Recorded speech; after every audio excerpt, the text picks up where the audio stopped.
ওই খনখানটা বাইর করালে জবাই করতে যাচ্ছি, আর ওই খনখানটা তুমি ছেড়ে দিলে তো কোনো মুরগি জবাই করানো যদি ধরে থাকে মুরগি জবাই করে না, ওকে বলবে, তারপর না শুনে তো আসসালামু আলাইকুম বাই বাই, অতখানে খবরদার পা দিবে না।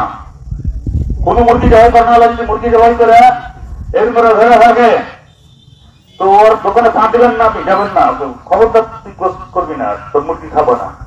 হ্যাঁ, আমি স্পাইনাল কর্ডের ব্যাপারে বলছিলাম, এই কর্ডটা যদি কেটে যায় খুন বাইরে হবে না, আর খুব সম্ভাবনা আছে জন্তুটা হার্ট অ্যাটাক করে মুর্দা হবে।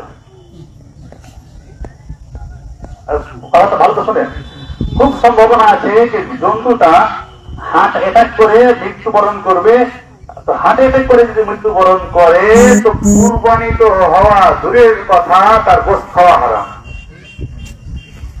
বুঝতে পারছেন? বলছে আমি 20 বছরটা জবাই করছি, সব দিন কুরবানি হয়েছে, আজ কোন মুরগি এসে গেছিল না, আরে কুরবানি যে কহেছি হ্যাঁ নেংটি মেরে কুরবানি করছে দিন থেকে।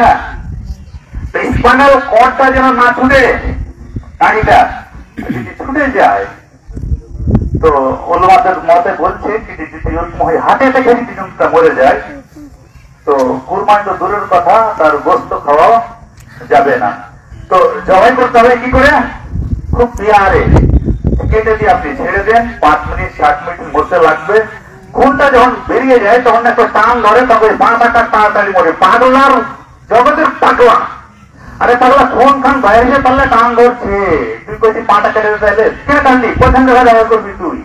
কে না সবখান জায়গায় জবাই করলি তুই? তোকে এখান জায়গায় জবাই করতে বলা হয়েছে, কেন করলি তুই এখানে? এরকম যদি কেউ করে অত ভালো করে ছুরিকে ধরে নেবেন না, আমাদের মাথায় মান যায় গামছা ভেঙে হয়ে গাছে ভেঙে ফিরবে। আমি যেহেতু ওদের তো করছি, আজকে মানা করছি, তো একটু হুঁশিয়ারি করেন, খুব আরাম করে জবাই করেন।